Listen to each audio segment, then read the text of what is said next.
कल वाणी चल रही थी 9 अक्टूबर 1966 की, पेज 2 के मध्यार्ध में बात चल रही थी। वाम मार्ग में जाने से खुशी कम हो जाती है और धन भी कम हो जाता है, क्योंकि उस समय कुछ न कुछ विकर्म होने लगते हैं। उतरते उतरते कलाएं कम हो जाती हैं। सतो प्रधान, सतो रजो तमो की स्टेजेस होती रहती है। सतो जी रजो में आते हैं तो ऐसे नहीं कि फट से आ जाते हैं।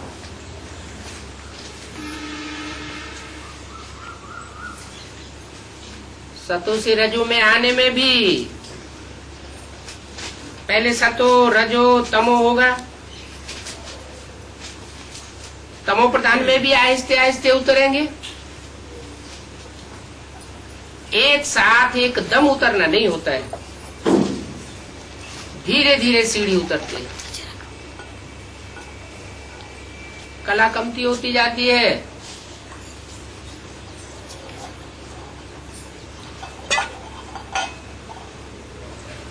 जब कलाएं कम हो जाती हैं तो खुशी भी कम हो जाती है।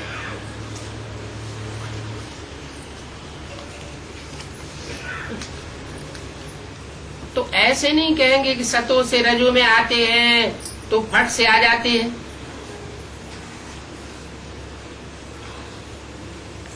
धीरे धीरे सीढ़ी उतरते आते हैं। कला कम होती जाती है। अभी जंप करना है। तमो प्रधान से एकदम सतो प्रधान बनना है। इसके लिए टाइम भी दिया हुआ है और गाया हुआ भी है, चढ़े तो चाखे अमृत रस। अचानक काम की चमाट लग जाती है तो एकदम चकनाचूर हो जाते हैं। हड्ड गुड्ड टूट जाती है। कोई मनुष्य होते हैं अपना ही जीवघात कर लेते हैं। आत्मघात तो होता नहीं है, क्योंकि आत्मा तो अजर हमारा विनाशी है। जीवघात कहा जाता है। कोई को मरना होगा, सेंसिबल होगा तो एकदम ऊपर चोटी से कूदेगा, समझेगा 2-3 मंजिल से गिरे और नहीं मरे तो भोगनी पड़े, सारी लाइफ ही खराब हो जाएगी। और समझदार होगा तो समुद्र में जाए कूद पड़ेगा और ऐसा काम करेगा जो कोई देख भी न सके। कोई तो रेल के सामने जाकर के अपने को खत्म कर देते हैं। यहाँ तो बाप से वर्षा पाना है, बाप को याद करना है, क्योंकि बाप से ही बादशाही मिलती है। तो अपन से पूछना है, हमने बाप को याद करके कितनी भविष्य की कमाई की और कितने अंधों की लाठी बना।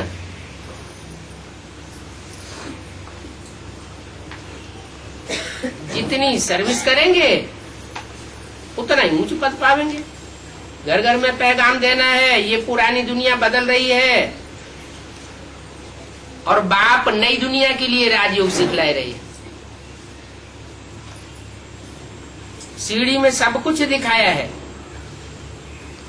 ये सीढ़ी बनाने में भी मेहनत लगती है। तो सारा दिन ख्याल चलता रहता है, ऐसे ऐसे सहज सहज बनावे जो कोई भी समझ जाए। इन बातों को समझने के लिए सारी दुनिया तो नहीं आवेगी। क्यों? कौन से चित्र की बात हो रही है? सीढ़ी के चित्र में समझने के लिए सारी दुनिया क्यों नहीं आवेगी? संगम के बाप को नहीं पहचानेगी। क्योंकि सीढ़ी का चित्र खास है भारतवासियों के लिए, जो 84 का चक्कर लगाते हैं। जिनको 84 का चक्कर लगाना ही नहीं होगा, वो सीढ़ी के चित्र में जास्ती समझ नहीं सकेंगे। तो जो देवी देवता धर्म वाले होंगे वो ही आवेंगे। कौन होंगे देवी देवता धर्म वाले? कितने जन्म लेने वाले होंगे? जरूर 84 जन्म लेने वाले होंगे। ऑल राउंड पार्ट बजाने वाले ही सीढ़ी के चित्र को अप्रिशिएट करेंगे। तुम्हारी सर्विस तो बहुत चलनी है।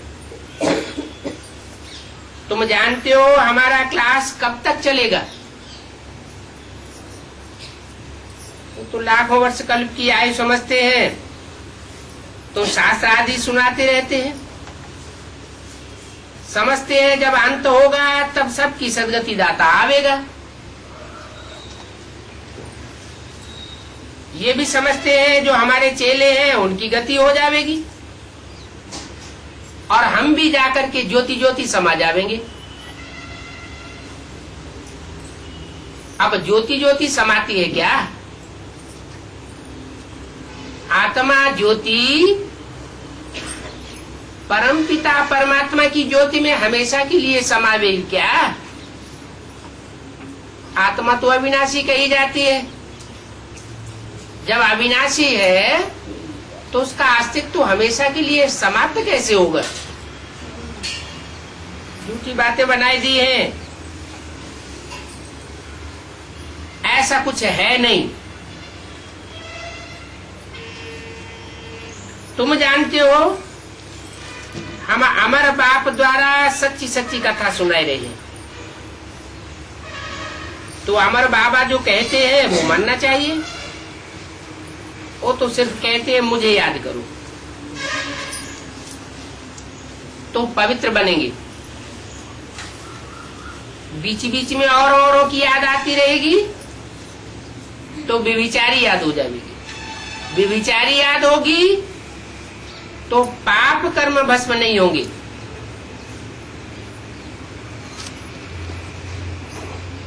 नहीं तो बहुत सजा खानी पड़ेगी और पद भी कम मिल जाएगा। तो बच्चों को सर्विस में बहुत मेहनत करनी है। जैसे दधीची ऋषि का मिसाल है, हड्डियां हड्डियां सर्विस में दे दी।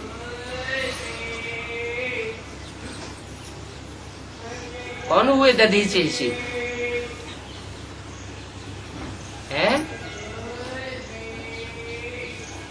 दधीची ऋषि कौन हुए? बाबा ब्रह्मा बाबा। क्यों? उन्होंने हड्डियां दे दी, माना सूक्ष्म शरीर रह गया और स्थूल शरीर उनको मिलने वाला नहीं है। तो हड्डियां हड्डियां सर्विस में दे दी, अपने शरीर का भी ख्याल न करके सारा दिन सर्विस में लगे रहना, इसको कहा जाता है दधीची मिशन, हड्डी सर्विस। एक है जिस्मानी सर्विस और दूसरी है रूहानी हड्डी सर्विस। रूहानी सर्विस वाले रूहानी नाले सुनाते रहेंगे। दुनिया में मनुष्य जो सर्विस करते हैं वो सब जिस्मानी है, वो तो शास्त्र सुनाते हैं, वो कोई रूहानी सर्विस नहीं है। रूहानी सर्विस सिर्फ बाप ही आकर के सुनाते हैं, बताते हैं कि रूह किसको कहा जाता है और उसकी सेवा कैसे होती है। स्पिरिचुअल बाप है ना, वो ही आकर के स्पिरिचुअल बच्चों को, आत्माओं को पढ़ाते हैं। वो आकर के पढ़ाते हैं तो राम राज्य हो जाता है। वहां राम राज्य में तो थोड़े ही होते हैं, सब थोड़े ही आ जाएंगे।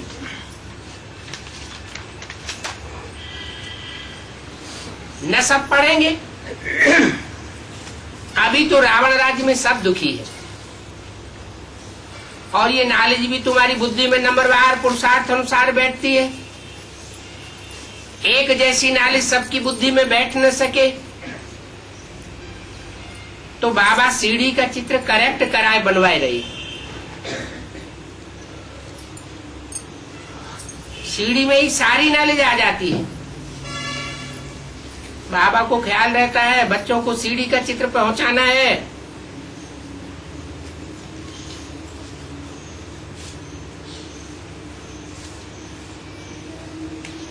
मैगजीन में भी पढ़ सकते हैं। मशीनरी चाहिए। उस गवर्नमेंट की रोज अखबारें कितनी छपती हैं, कितनी कारोबार चलती है। यहाँ तो बच्चों को सब हाथ से बनाना पड़ता है। सीढ़ी का चित्र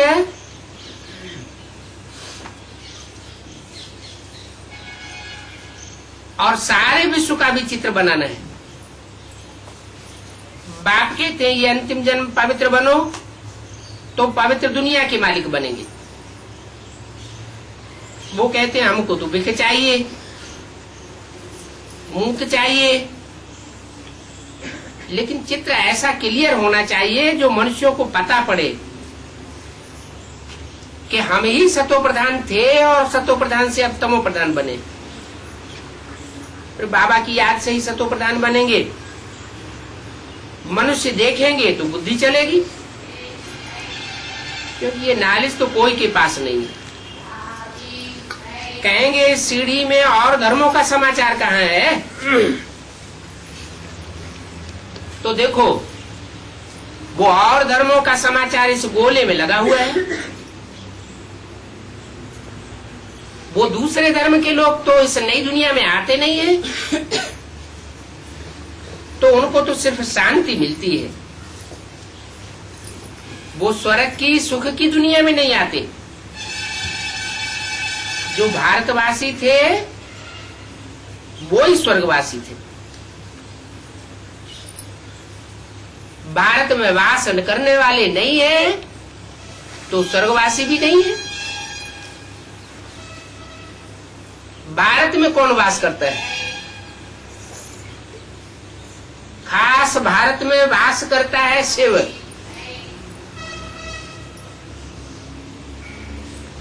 तो जो शिव सभी आत्माओं का बाप है, और जो जो अपन को आत्मिक स्थिति में स्थित करते हैं वो पक्के बीज बन जाते हैं। और जो पक्के बीज हैं वो 84 जन्म लेते हैं। 84 जन्म लेंगे तो जरूर भारतवासी होंगे। बच्चे कहाँ के वासी होंगे? बच्चे तो बाप के घर के ही वासी होंगे। सुप्रीम सोल बाप भी भारत में आते हैं तो 84 जन्म लेने वाले बच्चे भी मन बुद्धि से कहाँ निवास करते हैं? बाप में निवास करते हैं। बाप तो आता ही एक व्यापी होकर के, सर्वव्यापी होकर के तो आता नहीं है। तो ऐसे बच्चों को सुख और शांति दोनों मिलती है। जो पक्के भारतवासी नहीं होंगे दूसरे दूसरे धर्मों में कन्वर्ट हो जाएंगे, दूसरे दूसरे धर्म खंडों में चले जाएंगे। वो सिर्फ शांति प्राप्त करेंगे।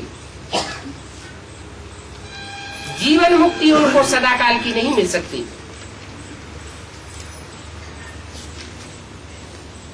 तुम तो जानते हो बाप भी भारत में ही आकर के राजयोग सिखाते हैं। इसलिए भारत का प्राचीन राजयोग सब चाहते हैं। इन चित्रों से वो खुद ही समझ जाएंगे। बरोबर इस दुनिया में पहले भारत ही था। गोले के चित्र में भी ये समझानी है, झाड़ के चित्र में भी ये समझानी है कि पहले सिर्फ भारत ही था। वो अपने धर्मों को भी समझ जाएंगे। बल क्राइस्ट आया धर्म स्थापन करने के लिए। इस समय तो वो भी तमो प्रधान है। क्रिश्चियन धर्म वाले भी तमो प्रधान हैं। तो ये रचयिता और रचना की बड़ी नॉलेज है। तुम कह सकते हो हमको किसी के पैसे की दरकार नहीं है, हम पैसे का क्या करेंगे। ये सुनो और दूसरों को सुनाने के लिए ये चित्र भले छपाओ, इन चित्रों से ही काम लेना है। बड़ा हाल बनाओ जहां सब बच्चों को बैठ करके ये नॉलेज सुनाई जा सके। बाकी हम पैसा लेकर के क्या करेंगे, तुम्हारे घर का कल्याण होना है तो तुम सिर्फ प्रबंध करो, बहुत आकर के सुनेंगे, नॉलेज सुन करके बहुत पसंद करेंगे, बहुत खुश होंगे, समझेंगे हम बाप के साथ योग लगावेंगे तो हमारे पाप कर्म भस्म हो जाएंगे, औरों के साथ योग लगावेंगे तो पाप कर्म भस्म क्यों नहीं होंगे। है? बाप के साथ योग लगावेंगे तो पाप कर्म इसलिए भस्म होंगे कि बाप कर्म बंधन से न्यारा है, और जितनी भी आत्माएं हैं वो सब कर्म के बंधन में आती है। कर्म का लेप छेप लग जाता है तो बाप ही आकर के ऐसा राजयोग सिखाते हैं कि कर्मेंद्रियों का बंधन न लगे,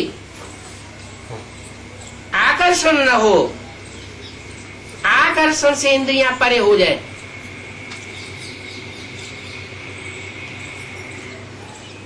तो बच्चों के विकर्म विनाश होते हैं। ऐसे बाप का सबको परिचय देना चाहिए।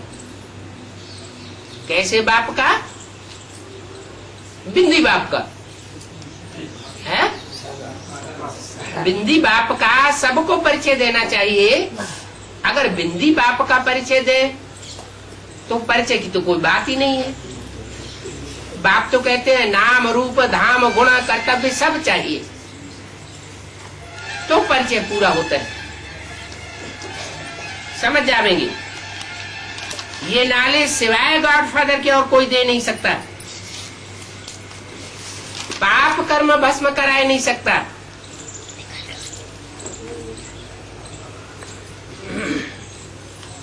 कहते हैं खुदा ने ये सब रचा है, परंतु वो कैसे आते हैं ये भी किसी को पता नहीं है। तुम्हारी बातें सुनकर के खुश होंगे, खुश होंगे तो राजयोग सीखेंगे, तमो प्रधान से सतो प्रधान बनने के लिए पुरुषार्थ करेंगे। तो बच्चों का सर्विस के लिए बहुत ख्याल चलना चाहिए। भारत में ये हुनर दिखावे तो जो बच्चे हुनर दिखावेंगे बाबा उनको भारत के बाहर भी भेजेंगे।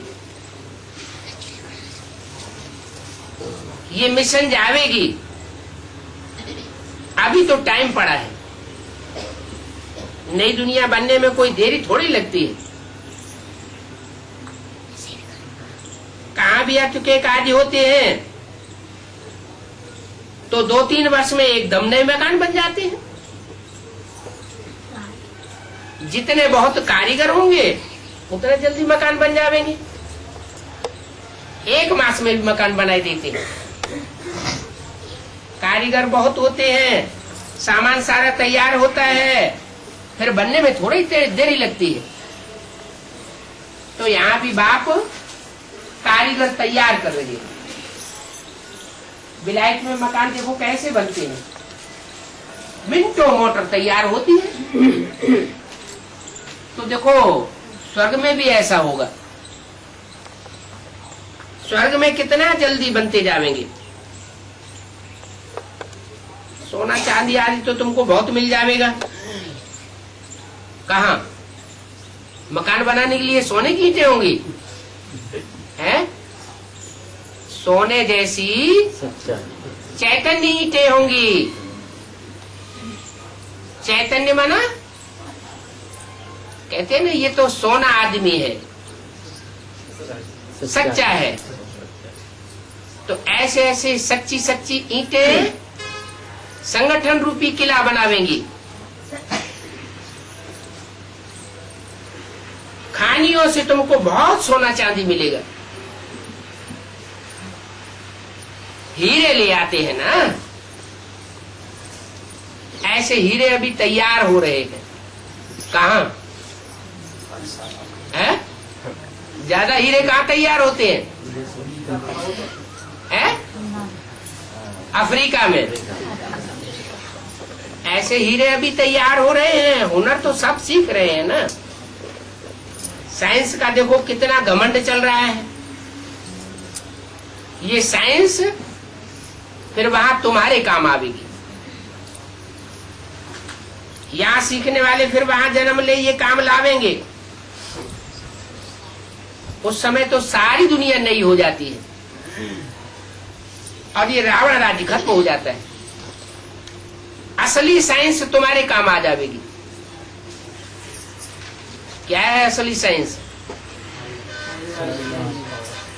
बीज रूप स्टेज है, आत्मा बिंदु की याद है, ये असली साइंस है।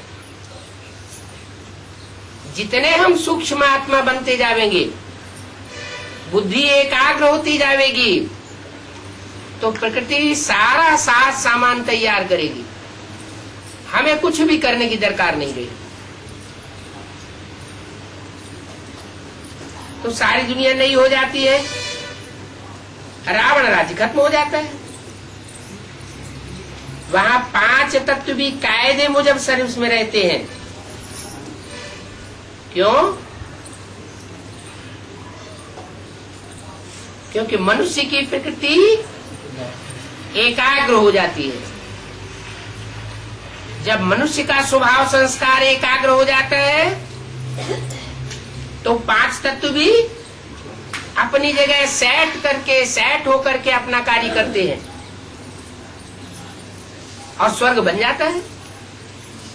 वहां ऐसा कोई उपद्रव नहीं होता है, क्योंकि वहां रावण राज्य नहीं होता है। रावण राज्य नहीं होता है तो अनेक मतें नहीं होती है। अनेक मतें नहीं होती है तो किसी का मन बुद्धि चंचल नहीं होती, एकाग्रता आ जाती है। रावण माना ही 10 सिर। 10 सिर माने 20 मतें आपस में टकराती हैं। जब मतें टकराती है तो वाइब्रेशन टूटते हैं। वाइब्रेशन टूटने से प्रकृति कंट्रोल से बाहर हो जाती है। प्रकृति तो जड़ है, मनुष्य आत्मा चैतन्य है। चैतन्य मनुष्य आत्मा जितना एकाग्रता की प्रैक्टिस करेंगी और संगठित होकर के प्रैक्टिस करेंगी, उतना जड़ प्रकृति हमारा सहयोगी बन जाएगी। प्रकृति बड़ी शक्तिशाली है।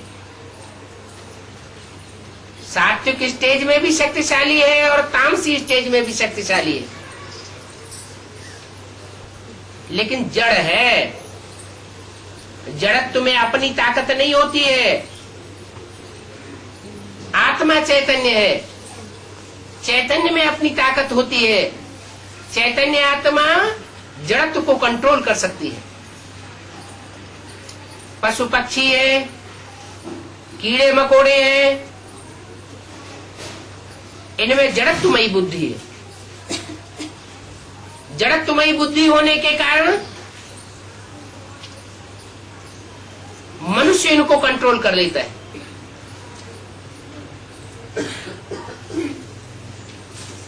क्योंकि चैतन्य आत्मा जितनी ही चैतन्यता में होगी,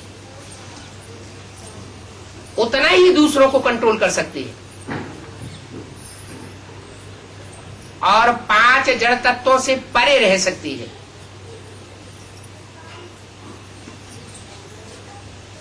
सूक्ष्म जितना बनेंगे, जितना एकाग्र होंगे, उतना सूक्ष्म बनेंगे। सूक्ष्म आत्मा में पृथ्वी के 5 तत्वों से परे होने की ताकत है। सुप्रीम सोल पृथ्वी के जड़ 5 तत्वों से बहुत परे होकर के रहता है। फिर और नंबरवार आत्माएं 500-700 करोड़ जो भी मनुष्य आत्माएं,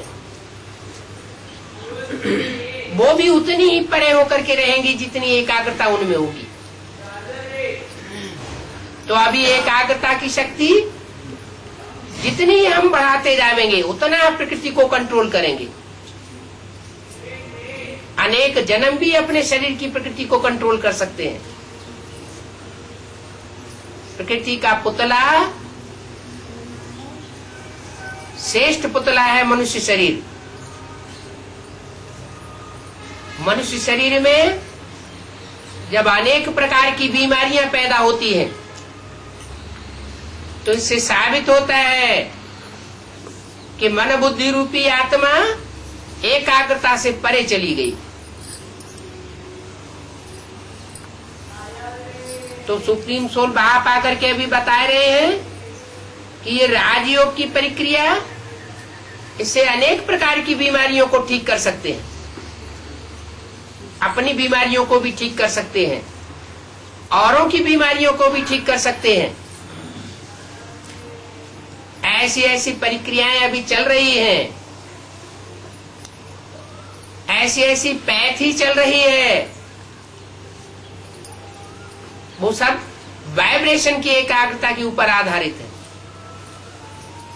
लेकिन सबसे ऊंचे से ऊंची पैथी बाप आकर के बताते, वो है राजयोग। ये राज भरा हुआ है। रावण से योग लगाना और एक राम से योग लगाना। एक राम में बुद्धि रमी रहेगी तो बुद्धि बहुत जल्दी एकाग्र होगी,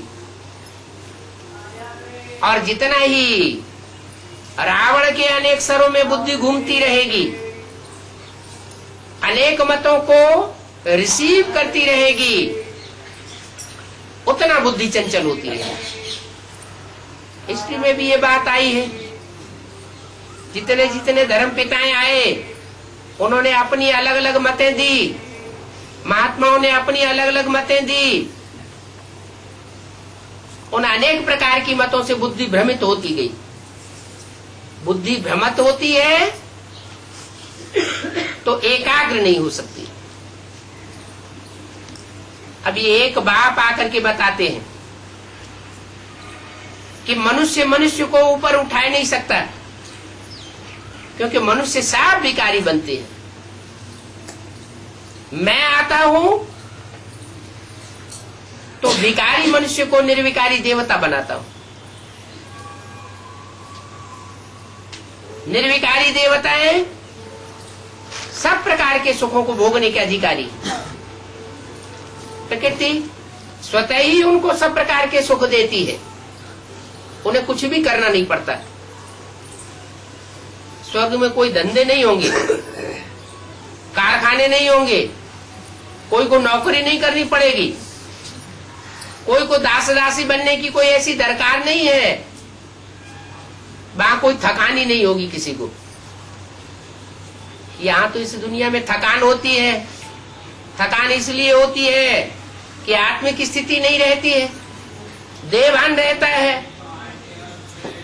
देहभान में आने के कारण मनुष्य थक जाता है। अब ये प्रैक्टिस बाप कराए रहे हैं कि आत्मिक स्थिति में रहने से देहभान खलास हो जाता है। देहभान खलास होने से थकान खलास हो जाती है। थकान नहीं रहेगी तो शरीर में बीमारी भी नहीं रहेगी। अभी प्रकृति और माया लास्ट चांस लेने वाली है।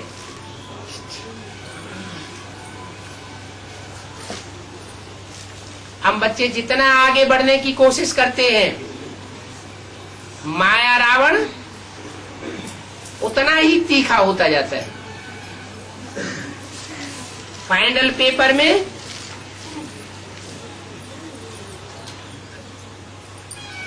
माया भी चूकने वाली नहीं है और प्रकृति भी चूकने वाली नहीं है। प्रकृति के 5 तत्व और माया के 5 विकार अपना पुरजोश से काम करेंगे। उसके लिए अभी से अगर तैयार नहीं हुए तो हार हो जाएगी। हाँ, जो बच्चे सर्विस में लगे रहेंगे उन सर्विसेबल बच्चों को बाप याद करते हैं तो उनको स्पेशल मदद मिल जाएगी। जैसे नैया डोलते डोलते थम जाएगी, कहते हैं ना नैया डोलेगी लेकिन डूबेगी नहीं। ऐसे निश्चय बुद्धि बच्चे चाहिए। निश्चय बुद्धि होंगे तो चढ़ती कला में रहेंगे। चढ़ती कला की निशानी क्या होगी? चढ़ती कला सबका भला करने में लगी रहेगी, अपनी चिंता नहीं करेगी, सर्व की चिंता में रहेगी। सब आत्माओं का भला कैसे हो, हमारा पराया अपना कोई है ही नहीं। आत्मिक स्थिति, रूहानी स्टेज माना आत्मा आत्मा भाई भाई। अगर ईर्ष्या देश आता है इसका मतलब आत्मा आत्मा रूह है, बाप का बच्चा नहीं बुद्धि में बैठा है। जब ये बात बुद्धि में बैठ जाती है कि आत्मा आत्मा भाई भाई है तो किसी के साथ स्नेह है और किसी के साथ विद्वेष है, ये ठहर नहीं सकता। अभी बाप कहते हैं अभी लास्ट चांस को गवाना नहीं है, अभी मालाएं तैयार होने वाली है।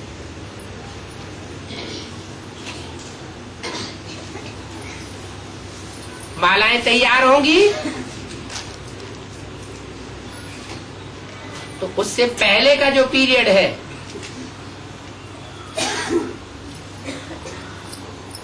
वो बहुत हड़कंप मचाने वाला होगा।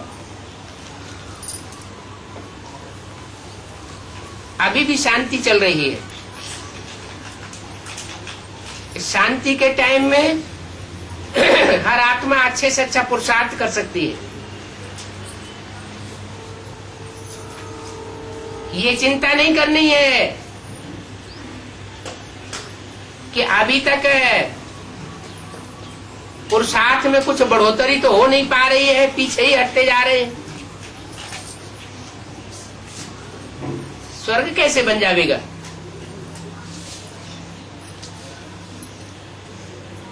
स्वर्ग बनाने के लिए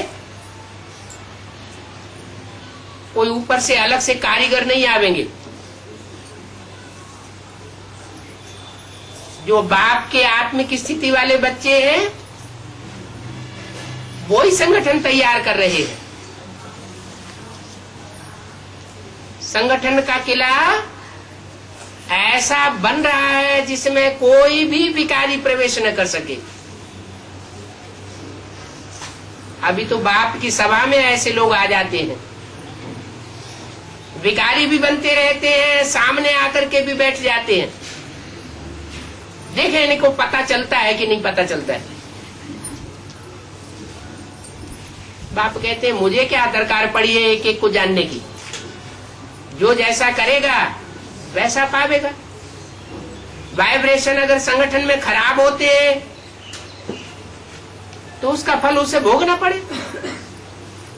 बाप तो शिवालय बनाने आए हैं, शिवालय बनाने में जो सहयोगी बनेंगे उनको प्राप्ति होगी, जो सहयोगी नहीं बनेंगे वो प्राप्ति से वंचित रह जाएंगे। अभी नाई के बाल सब आगे आने वाले हैं, दूध का दूध और पानी का पानी होने वाला है।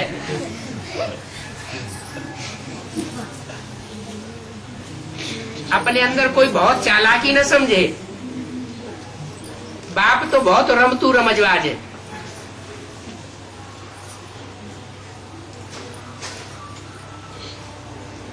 बाप तो हर आत्मा का कल्याण चाहते हैं।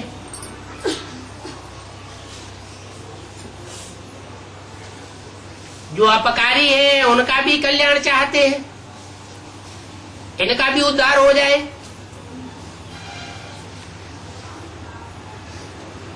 लेकिन उद्धार करने वाले पहले अपनी बुद्धि को ऊपर ले जाएंगे।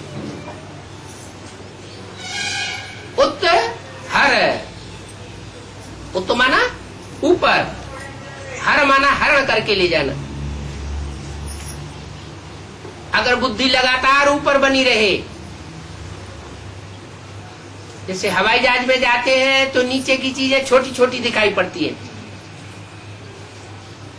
तो जिनकी बुद्धि ऊपर आम रहती है वो नीचे की बातों को छोटा छोटा समझेंगे, हल्का हल्का देखेंगे। इस दुनिया की परेशानियां, इस दुनिया की परिस्थितियां तो बढ़ेंगी, कम नहीं होने वाली है। लेकिन उपराम स्टेज एक ऐसी स्टेज है जिसमें कितनी भी परिस्थिति पहाड़ जैसी हो, छोटी दिखाई देगी। और जब परिस्थितियां छोटी दिखाई देंगी तो उनके ऊपर विजय प्राप्त की जा सकती है। जिनकी बुद्धि उपराम नहीं रह पाती है, इस दुनिया में ही बुद्धि लगी रहती है, उनको बाबा चमगादड़ का मिसाल देते हैं।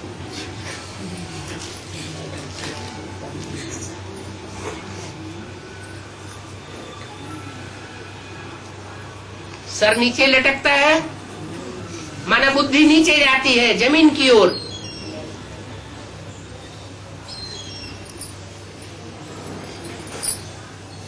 तो जमीन की ओर बुद्धि जाती है तो जड़त्वमयी बुद्धि होती जाती है। जड़त्वमयी बुद्धि हो जाएगी तो एकाग्रता नहीं आ सकती। एकाग्रता लाने के लिए बुद्धि को उपराम बनाना बहुत जरूरी है। उपमाना नजदीक भी कहा जाता है, समीप। किसके समीप? राम के समीप। ये बुद्धियों की एकाग्रता की बात है। अनेकों से बुद्धि हटाए, एक बात पे बुद्धि लगाना। इसके लिए कोई जरूरी नहीं है कि साकार में नजदीक जाकर के बैठ जाना। साकार में नजदीक जाकर के बैठना और बुद्धि से बाहर वालों को याद करना, बाहरी दुनिया में बुद्धि ले जाना, वो तो और ही पाप बन जाएगा। भले शरीर से दूर रहें, लेकिन दूर होते भी बुद्धि से नजदीक रहें। इसलिए बाबा कहते हैं मधुवनवासी बनो। क्या? कोई जरूरी नहीं है कि शरीर से ही मधुवनवासी बने। घरगस्त में रहने वाले भी मधुवनवासी होते हैं।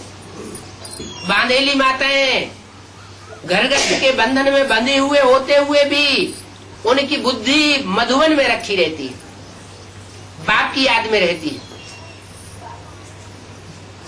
और सरेंडर्ड जो है, जो अपने को समझते हैं कि हमने घरगाट छोड़ा है, वो भले बाप के घर में रहते हैं, कंधे पर चढ़कर रहते हैं, लेकिन बुद्धि से अगर उपराम नहीं है, बुद्धि बाहर की दुनिया में भागती है, तो अंत में वो दूर हो जाएंगे।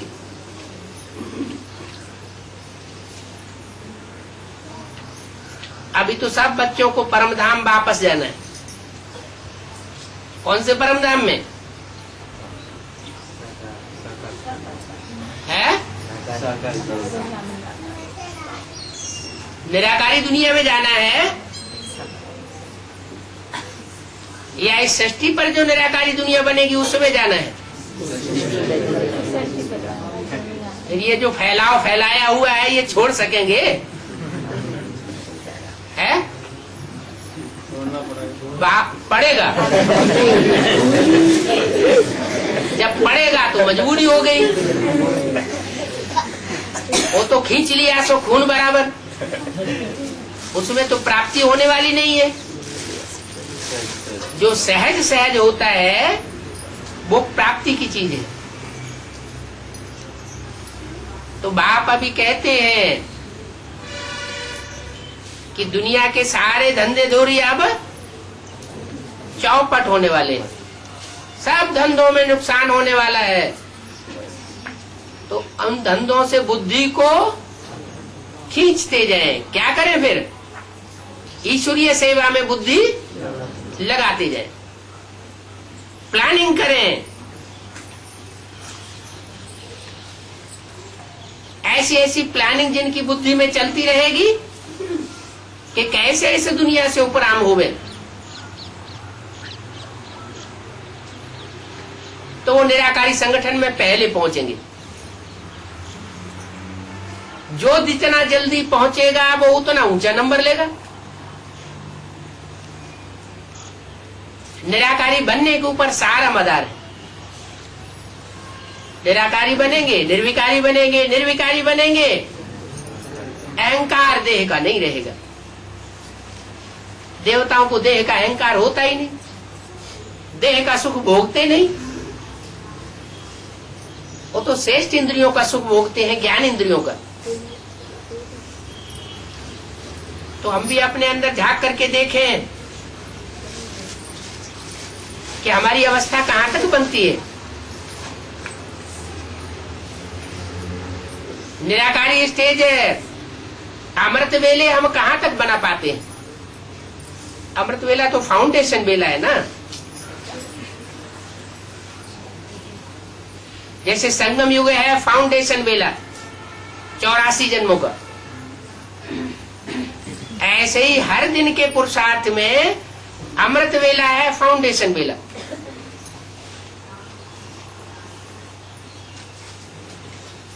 दो से 4, पौने 5,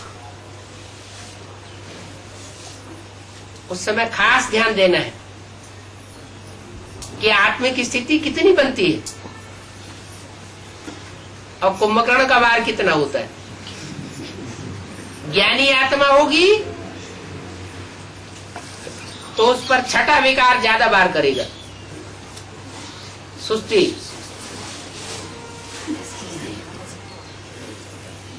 ज्ञानी आत्मा नहीं है तो दूसरे विकार भी काम करेंगे।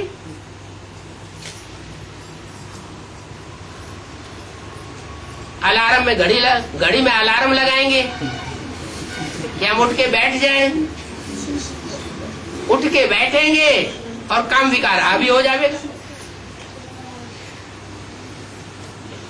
पूर्ति न हुई तो क्रोध विकार आ जाएगा। तो माया ज्ञानियों को नहीं पकड़ती, किसको पकड़ती है? अज्ञानियों को पहले पकड़ती है। इसलिए बाप कहते हैं जो जितना ज्ञानी वो उतना बड़ा ठहरा। हम समझते हैं वो बड़ा पद पाने वाला है, तो रावण भी तो बहुत ज्ञानी था, तो उसने स्वर्ग में बड़ा पद क्यों नहीं पाया है? हाँ, ज्ञान का मतलब सुनना और सुनाना नहीं, अपने जीवन में धारण करना और उसकी धारणा मूर्त को देख करके दूसरी आत्माएं भी धारणा मूर्त बने। धारणा कोई बोल करके नहीं सिखाई जाती, न कोई उस धारणा को मानेगा। खुद बीड़ी पीने वाला हो और बच्चे से कहे कि बीड़ी नहीं पीना है तो बच्चा कभी नहीं मानेगा। धारणा अपने जीवन में समाई हुई हो, तो जिसके जीवन में धारणा समाई हुई होती है उस समाई हुई धारणा को देख करके जो भी आत्मा संसर्ग संपर्क में आती है वो धारणा मूर्त बनती है, और धारणा से फिर सेवा भी होती है। सेवा करने के लिए आत्मिक स्थिति बहुत जरूरी है। जितना जितना हम आत्मिक स्टेज में टिकते जाएंगे, थोड़ा भी बोलेंगे तो दूसरी आत्मा के ऊपर असर पड़ेगा। आत्मिक स्थिति नहीं होगी, जोर जोर से चिल्लाते रहो, नेताओं की तरह जोर जोर से भाषण देते रहो, कोई असर पड़ने वाला नहीं। तो ये अमृत वेले की जो असली पुरुषार्थ की बात है, वो अगर बुद्धि में बैठ जाए तो बाबा कहते अमृत वेला सुधारा माना सब कुछ सुधारा। अमृत वेला चूके माना सारा दिन का फाउंडेशन बिगाड़ दिया।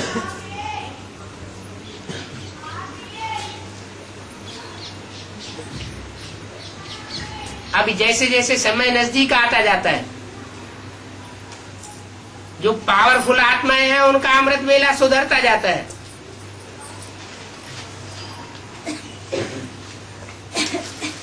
जिन्होंने लंबे समय का पुरुषार्थ किया है उनका पुरुषार्थ रंग जरूर लाएगा। पढ़ाई है ना, पढ़ाई में जो जितना ध्यान देते हैं तो पढ़ाई उनका सहयोग देती है। ये भी ईश्वरीय पढ़ाई है। ईश्वरीय पढ़ाई में जो जितना अलर्ट रहे। अभी तो स्थिति ऐसी होती जा रही है कि गीता पाठशालाओं में पढ़ने वाले 5 स्टूडेंट्स भी नहीं दिखाई देते।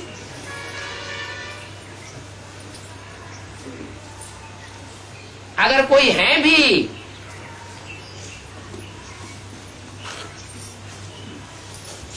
तो बूढ़ी बूढ़ी माताएं ऐसी हैं जिनमें ज्ञान तो बुद्धि में उतना नहीं ठहरता है, लेकिन अपनी नियम की पक्की है। नियम की परिपक्वता होने की वजह से उनको भी कुछ प्राप्ति हो जाती है।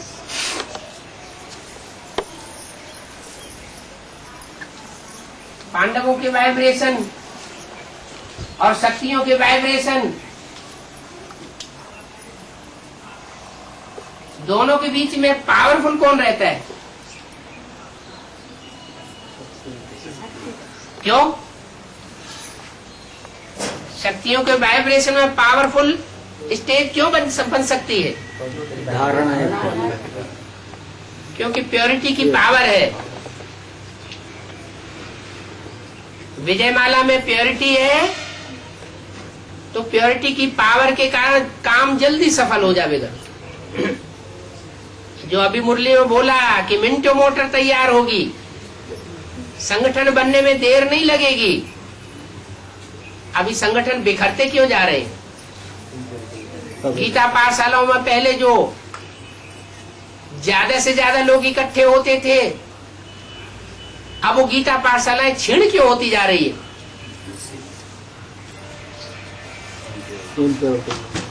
इम्प्योरिटी बढ़ती जा रही है तो यूनिटी टूटती जा रही है। भले संगठन क्लासेस होते हैं, उन संगठन क्लासेस में भी ज्यादातर बुद्धि तो धामा खाने की तरफ रहती है। कितना भी बताते हैं कि दोपहर को संगठन करो, जैसे ऑफिस में लोग जाते हैं तो 9 बजे खाना खा के जाते हैं, शाम को घर आकर के 10 बजे फिर 9-10 बजे खाना खा लेते हैं। तो हमारा तो भोजन कोई स्थूल भोजन थोड़े ही है, हमारी स्थूल पढ़ाई भी नहीं है, हमारी तो रूहानी पढ़ाई है। जिस्मानी पढ़ाई नहीं है तो जिस्मानी भोजन की भी दरकार नहीं है। लेकिन कितना भी बताया जाए, बुद्धि फिर भी धामा खाने की तरफ भागती है। क्योंकि भक्ति मार्ग में दो तरह के ब्राह्मण होते हैं, एक कथा पढ़ने वाले और दूसरे धामा बनाने और खाने वाले। माताओं को तो बहुत रस आता है। बाबा का भी क्लास होगा तो टोली लाके इकट्ठा करके रख देंगी। 2 घंटे क्लास होगा और 1 घंटा टोली खिलाने में जाएगा। परंपरा चली आ रही है ब्रह्मा कुमारियों से, टोली खाने और टोली खिलाने की, भोग लगाने की, तो परंपरा छूटती नहीं। अरे हमारा तो भोग लग जाता है उसी समय जब हम भोजन बनाते हैं। बाबा की याद में भोजन बनाना और बाबा की याद में दूसरों को खिलाना और खुद खाना, ये हमारा ब्रह्मा भोजन हो जाता है। ब्रह्मा भोजन के लिए कोई जरूरी नहीं है कि भोग आदि लगाए जाए। पहले साकार बाबा को खिलाया जाए फिर हम खावेंगे।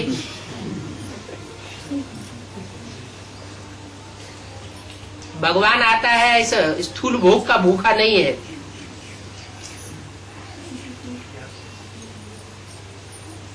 ये सब स्थूल बातें भक्ति मार्ग में उठाई ली हैं।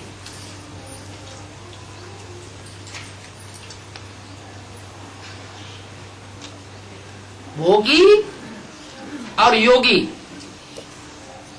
रात दिन का फर्क है। इंद्रियां भोगी होती है तो योग नहीं लग सकता, और इंद्रियों में जितना जितना योग समाता जाएगा तो भोग की इच्छा ही नहीं होगी।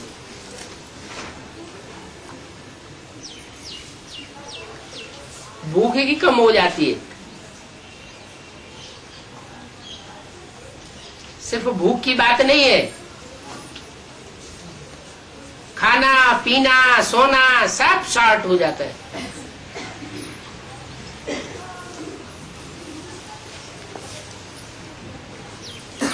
अभी तो दुनिया में जो भोजन मिल रहा है वो भी तामसी मिल रहा है। केमिकल्स का प्रयोग होने से सारे खाद्य पदार्थ तामसी बने हुए हैं। कोल्ड स्टोरेज में रखे जाते हैं, फ्रीज में रखे जाते हैं और बाहर निकालने पर तुरंत सड़ने लगते हैं। कीड़ा पड़ना शुरू हो जाता है, बदबू आना शुरू हो जाती, इसलिए शरीरों में बीमारियां बढ़ रही हैं।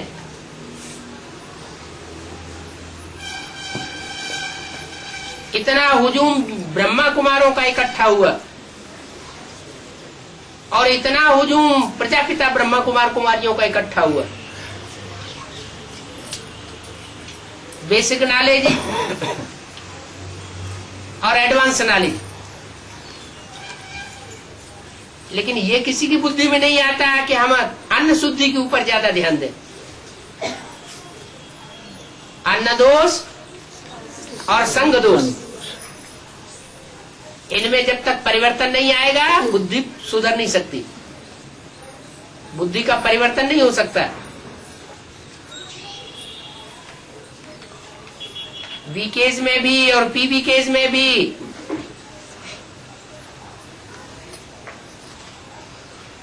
खेती किसानी वाले लोगों की संख्या ज्यादा है। चाहे तो ऐसा प्रोग्राम बना सकते हैं कि हम केमिकल वाली खेती नहीं करेंगे, धीरे धीरे उसमें परिवर्तन जरूर लाएंगे। तो जो सब्जियां उगाई जाएं, जो फल फूल पैदा किए जाएं, जो अन्न तैयार किया जाए वो निरामिष होगा। कीड़ों वाला भोजन हम खा रहे हैं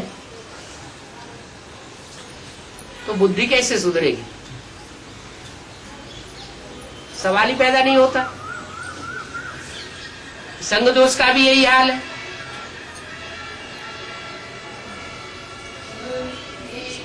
जो जहां अपने घर गृहस्थ में जैसे लगे हुए हैं वैसे लगे हुए हैं, इंतजार कर रहे हैं कब विनाश होगा तब हम देख लेंगे।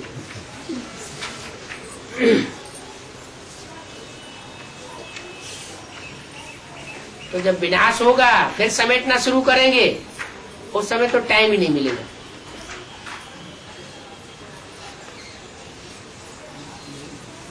अब बाप आए हैं,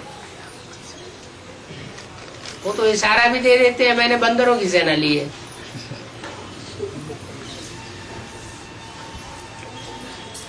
कामी, क्रोधी, लोभी, मोही, अहंकारी, ये सारी सेना इकट्ठी होकर के प्लानिंग तो बहुत हो जाती है, लेकिन प्रैक्टिकल नहीं हो पाता। प्रैक्टिकल सबका उतना हो रहा है जितना प्रैक्टिस में ला रहे हैं। अब प्रैक्टिकल पार्टी का इंतजार हो रहा है।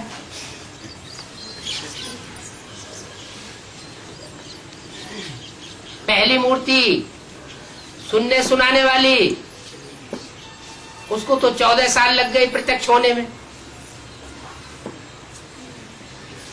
दूसरी मूर्ति मनन चिंतन मंथन करने वाली,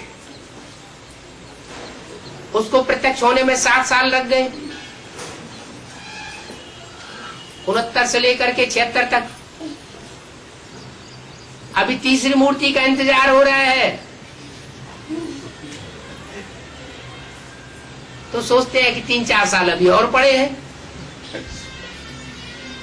तो इंतजार करने वालों की लिस्ट हो गई।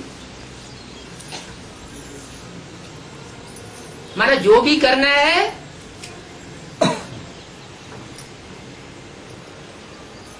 वो दूसरों को करना है,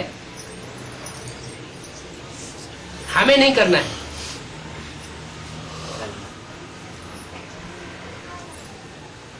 लेकिन जो भी परिवर्तन होगा वो इंजीनियर्स के इशारे पर होगा।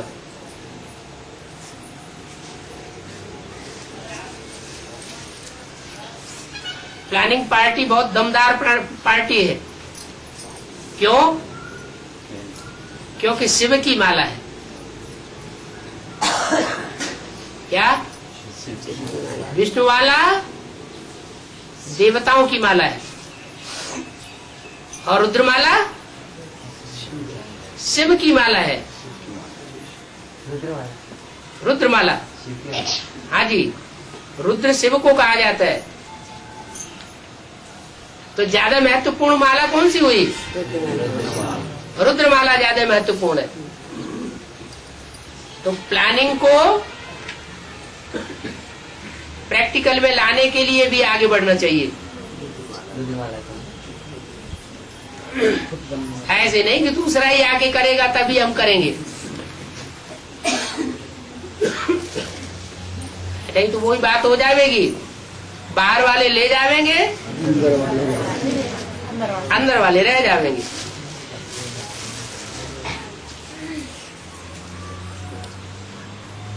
बेसिक नॉलेज से आने वाले बाहर वाले हुए ना, है? और जो एडवांस में चल रहे हैं वो अंदर वाले हो गए। बाप के घर में पैदा होने वाले बच्चे हो गए। आत्मा कोई शरीर छोड़ती है तो कोई माता पिता के घर में जाके जन्म लेती है ना, गर्भ में 9 महीने पलती है ना। तो यहाँ भी एक तरफ से अनिश्चय बुद्धि हुए, शरीर छोड़ा, बीके की तरफ से अनिश्चय बुद्धि हुए, माना उधर से शरीर छोड़ा, मर गए। और बाप के घर में जाकर के जन्म लिया। जन्म लिया माना 9 दिन गर्भ में पले, 1 दिन आना 1 दिन जाना, 7 दिन की भट्ठी। ये 7 दिन की भट्ठी पूरी होने के बाद निश्चय बुद्धि होकर के निश्चयात्मक बुद्धि से जन्म ले लिया। निश्चय माना जन्म, अनिश्चय माना मृत्यु। तो रुद्रमाला की मड़की बन गए।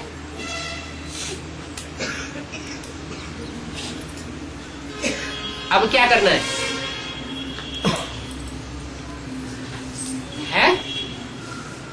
मड़के तो बने, लेकिन यहाँ भी वैरायटी बीज है। सारे ही सूर्यवंशी नहीं है, कोई इस्लाम वंशी भी है, चंद्रवंशी भी है, बौद्धि वंशी भी है, 9-10 वंश के है। जाना कहाँ तक है? तो पहले जाना है या बाद में जाना है? पहले।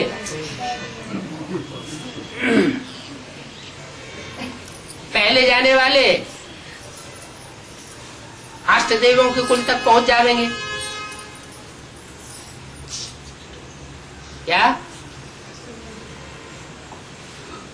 अष्टदेव ना, वो तो सूर्यवंश से निकलेंगे, देव होंगे, देवता होंगे, तो पूरे 84 जन्म लेने वाले होंगे या कम होंगे? पूरे 84 जन्म लेने वाले होंगे।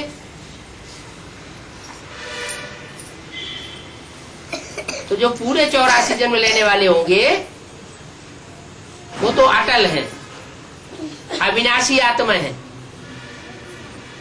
जैसे बाप अविनाशी है, बच्चे भी अविनाशी है। उनको अनिश्चय नहीं होगा ना? अनिश्चय नहीं होगा। अगर यहाँ बीच बीच में अनिश्चय पैदा होता रहता है, अपनी आत्मा के ऊपर अनिश्चय पैदा होता है, बाप के ऊपर अनिश्चय पैदा होता है, ड्रामा में अनिश्चय पैदा होता है, इसका मतलब कोई दूसरे वंश के हैं।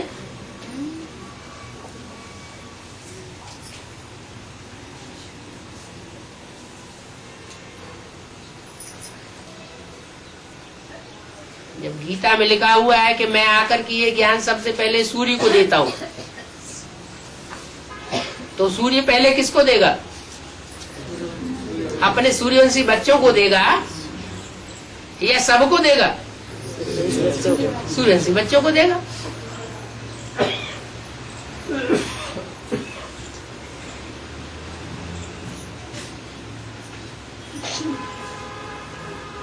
अभी तो बहुत अलर्ट रहने का टाइम है।